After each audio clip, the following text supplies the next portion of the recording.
Ola electric bike ತಗೊಳ್ಳೋದಕ್ಕೂ ಮುನ್ನ ಎಚ್ಚರ.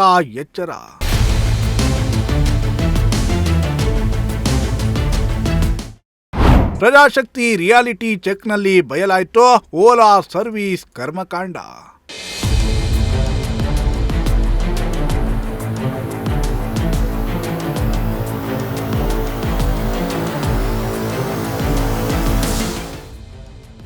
ಪರಿಸರ ಸಂರಕ್ಷಣೆಯ ಧ್ಯೇಯೋದ್ದೇಶದಿಂದ ಓಲಾ ಕಂಪನಿಯವರು ಎಲೆಕ್ಟ್ರಿಕ್ ಬೈಕ್ ಅನ್ನ ಪರಿಚಯಿಸಿದ್ರು.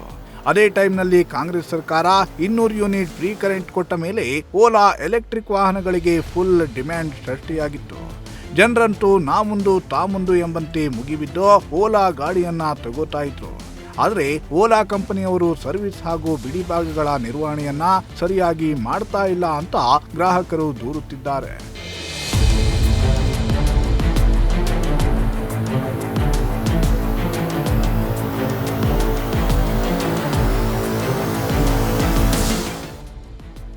ಇನ್ನು ಓಲಾ ಗಾಡಿಗಳನ್ನ ಸೇಲ್ ಮಾಡುವ ಮುನ್ನ ಅವರು ಕೊಟ್ಟ ಬಿಲ್ಡಪ್ ನೋಡಿದ್ರೆ ಏನು ಸಮಸ್ಯೆ ಆಗಲ್ಲ, ಆರಾಮಾಗಿ ಗಾಡಿ ತಗೊಂಡು ಬಿಡ್ಬೋದು, ಜೊತೆಗೆ ಪೆಟ್ರೋಲ್ ದುಡ್ಡನ್ನ ಉಳಿಸಬಹುದು ಅಂತ ಓಲಾ ಎಲೆಕ್ಟ್ರಿಕ್ ಬೈಕ್ಗಳನ್ನ ತಗೊಳ್ತಾ ಇದ್ರು.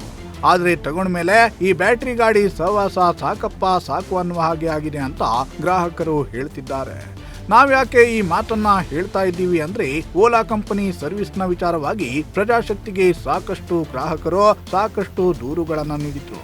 ಈ ಬೆನ್ನಲ್ಲೇ ಪ್ರಜಾಶಕ್ತಿ ಟಿವಿ ರಿಯಾಲಿಟಿ ಚೆಕ್ ಮಾಡಿದ್ದು ಓಲಾ ಕಂಪನಿ ಸರಿಯಾಗಿ ಸರ್ವಿಸ್ ಅನ್ನ ಕೊಡ್ತಾ ಇಲ್ಲ ಅನ್ನೋದು ಗೊತ್ತಾಗಿದೆ.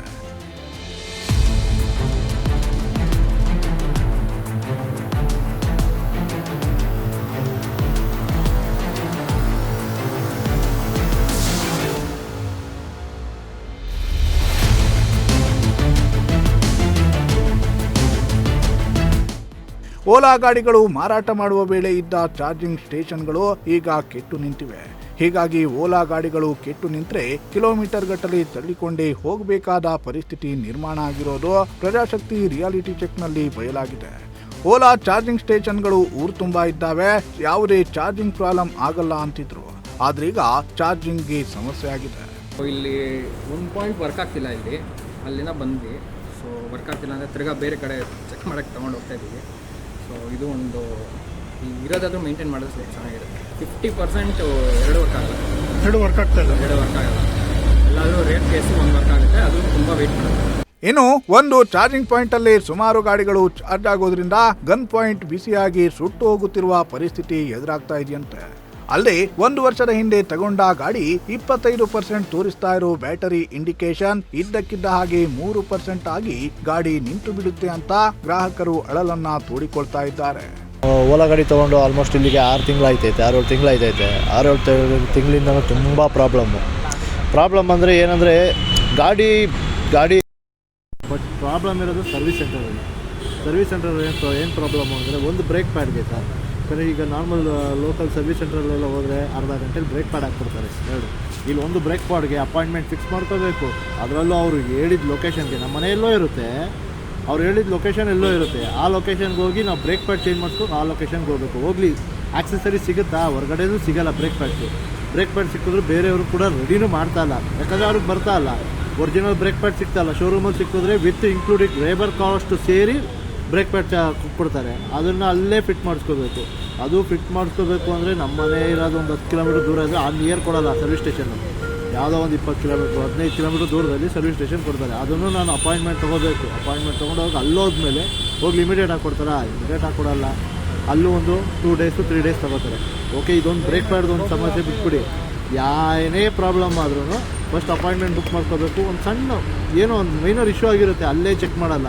ಅಪಾಯಿಂಟ್ಮೆಂಟ್ ಬುಕ್ ಮಾಡ್ಕೊಳ್ಳಿ, ಆಮೇಲೆ ಹೇಳ್ತೀವಿ. ಹೋಗಲಿ ಬಿಟ್ಟಿದ ತಕ್ಷಣ ಇಮಿಡಿಯೇಟ್ ಚೆಕ್ ಮಾಡಲ್ಲ. 2 ಡೇಸ್ ಟೈಮ್ ತೊಗೋತಾರೆ. 2 ಡೇಸ್ ಟೈಮ್ ಆದ್ರೂ ಒಳ್ಳೆಯ ಮೊಬೈಲ್ ಸರ್ವಿಸ್ ಥರ ಮಾಡಿಬಿಟ್ಟು ಓಲಾ ಗಾಡಿ ಕೊಡ್ತಾರೆ. ಒಂದು ಚೆಕಪ್ ಮಾಡಲ್ಲ, ಒಂದು ಆಯಿಲ್ ಅಂದರೆ ಈಗ ರಸ್ಟ್ ಹಿಡಿತಾ ಇರ್ತದೆ, ಅದಕ್ಕೆ ಸ್ಪ್ರೇ ಮಾಡೋಣ, ಅದು ಏನೂ ಮಾಡಲ್ಲ. ರಸ್ಟ್ ಹೆಂಗಾರ ಹಿಡೀಲಿ, ಹೆಂಗಾರ ಓಡಿಸ್ಕೊಳ್ಳಿ. ಒಟ್ನಲ್ಲಿ ಅವ್ರದ್ದು ಏನೈತೆ ಅವ್ರ ಸಿಸ್ಟಮೆಟಿಕ್ ಪ್ರಕಾರ ಅವ್ರು ಕೆಲಸ ಮಾಡ್ಕೊಂಡಿದ್ದಾರೆ. ಇನ್ನೊಂದು 100 ಗಾಡಿ ಬಿಟ್ಟರೆ 100 ಗಾಡಿ ಒಂದೊಂದು ಸರ್ವಿಸ್ ಸ್ಟೇಷನ್ 100 ಗಾಡಿ ನಿಂತಿದೆ ಪೆಂಡಿಂಗ್. ಕ್ಲಿಯರ್ ಆಗಿಲ್ಲ ಆ ಕೇಸನ್ನು, ಪೆಂಡಿಂಗ್ ನಿಂತಿದೆ. ಏನಕ್ಕೆ ಅಂದರೆ ಸಫಿಷಿಯೆಂಟ್ ಮ್ಯಾನ್ ಪವರ್ ಇಲ್ಲ. ಅಲ್ಲೋದ್ರೆ ಒಂದು 5 ಜನಕ್ಕೆ 100 ಗಾಡಿ ನಿಂತ್ಕೊಂಡಿರ್ತಾರೆ, ಸಫಿಷಿಯೆಂಟ್ ಮ್ಯಾನ್ ಪವರ್ ಇಲ್ಲ. ಮಾಡೋಕ್ಕಾಗ್ತಲ್ಲ, ಟ್ರಾಫಿಕ್ ಜಾಸ್ತಿ. ಟ್ರಾಫಿಕ್ ಇರೋದ್ರಿಂದ ಅವ್ರ ಕೆಲವು ಮಾಡೋಕ್ಕೆ ಸರ್ವಿಸ್ ಕೊಡೋಕ್ಕಾಗ್ತಾಯಿಲ್ಲ. ಅದೊಂದು ಪ್ರಾಬ್ಲಮ್ ಆಯಿತು ಅಂದರೆ ಇನ್ನೊಂದು ನಾವು ಗಾಡಿ ತೊಗೋಬೇಕಾದ್ರೆ hyper charging booster charging station ಇದೆ ಅಂತ ಹೇಳಿದ್ರು. ಓಕೆ ಇದೆ, ಅದೆಲ್ಲ ಸತ್ತೋಗೈತೆ. ಓಲಾ ಸಂಸ್ಥೆ ಕೇವಲ ಮಾರಾಟಕ್ಕೆ ಹೆಚ್ಚು ಒತ್ತು ನೀಡಿ ಬಿಡಿ ಭಾಗಗಳ ಮತ್ತು ಹೈಪರ್ ಸ್ಟೇಷನ್ಗಳ ನಿರ್ವಹಣೆ ಮಾಡುವಲ್ಲಿ ಫೇಲ್ಯೂರ್ ಆಗಿವೆ ಅಂತ ಜನರು ಆಕ್ರೋಶವನ್ನ ವ್ಯಕ್ತಪಡಿಸುತ್ತಿದ್ದಾರೆ. ಜೊತೆಗೆ ಓಲಾ ಗಾಡಿಯ ಬಿಡಿ ಭಾಗಗಳು ಆಚೆಯಲ್ಲೂ ಕೂಡ ಸಿಗ್ತಾ ಇಲ್ಲ. ಬೇರೆ ಕಡೆ ರೆಡಿ ಮಾಡೋದಕ್ಕೆ ಯಾವೊಬ್ಬ ಮೆಕ್ಯಾನಿಕ್ ಕೂಡ ರೆಡಿ ಇಲ್ಲ. ಗಾಡಿ ನೋಡ್ತಾನೆ ದೂರದಿಂದ ಕೈ ಮುಗಿತಾರೆ. ಯಾಕಂದ್ರೆ ಇವರ ಮೆಕ್ಯಾನಿಸಮ್ ಹಾಗೆ ಇದೆ. ಖಾಲಿ ಒಂದು ಬ್ರೇಕ್ ರೆಡಿ ಮಾಡಿಸ್ಬೇಕು ಅಂದ್ರೂ ಸರ್ವಿಸ್ ಸೆಂಟರ್ಗೆ ಬುಕ್ ಮಾಡಿಕೊಂಡೇ ಹೋಗ್ಬೇಕು. ಸಿಟಿಯಲ್ಲಾದ್ರೆ ಪ್ರಾಬ್ಲಮ್ ಅನ್ನ ಹೇಗೋ ಸಾಲ್ವ್ ಮಾಡ್ಬೋದು. ಆದ್ರೆ ಹಳ್ಳಿ ಜನ ಇದರ ಬಳಕೆ ಗೊತ್ತಿಲ್ಲದವರು ತಗೊಂಡ್ಬಿಟ್ರೆ ಮಾತ್ರ ದೇವರೇ ಗತಿ. ಚೆನ್ನಾಗಿದೆ. ಇನ್ನೊಬ್ರು ಹೇಳ್ದಾಗೆ ಓಲಾ ಗಾಡಿ ನಾನು ಒಂದು ವರ್ಷ ಅಬ್ಸರ್ವೇಷನ್ ಮಾಡಿಬಿಟ್ಟು ಸೊ ಆಮೇಲೆ ನಾನು ಗಾಡಿ ತೊಗೊಂಡಿದ್ದು. ಓಲಾ ಗಾಡಿ ಸೂಪರ್ ಆಗಿದೆ, ಬಟ್ ಸರ್ವಿಸು ತುಂಬಾ ಕೆಟ್ಟದಾಗಿದೆ. ಮ್ಯಾನ್ ಪವರ್ ಇಲ್ಲ, ಮತ್ತು ಅದಕ್ಕೆ ಬೇಕಾಗಿರೋಂಥ ಎಕ್ವಿಪ್ಮೆಂಟು ಬ್ಯಾಕ್ ಎಂಡ್ ಸೋರ್ಸಿಂದ ಬರ್ತಾ ಇಲ್ಲ. ಅದು ಬಿಟ್ಟು ಆದಮೇಲೆ ಓಲಾ ಚಾರ್ಜಿಂಗ್ ಅಂತ ಬಂದರೆ ಎಕ್ಸಾಂಪಲ್ ಮಹಾಲಕ್ಷ್ಮಿ ಲೇಔಟಲ್ಲಿ ಡಿಮಾರ್ಟ್ ಆಪೋಸಿಟ್ ಒಂದು ಓಲಾ ಗನ್ ಪಾಯಿಂಟ್ ಇದೆ, ಬೂಸ್ಟರ್ ಅಂತ.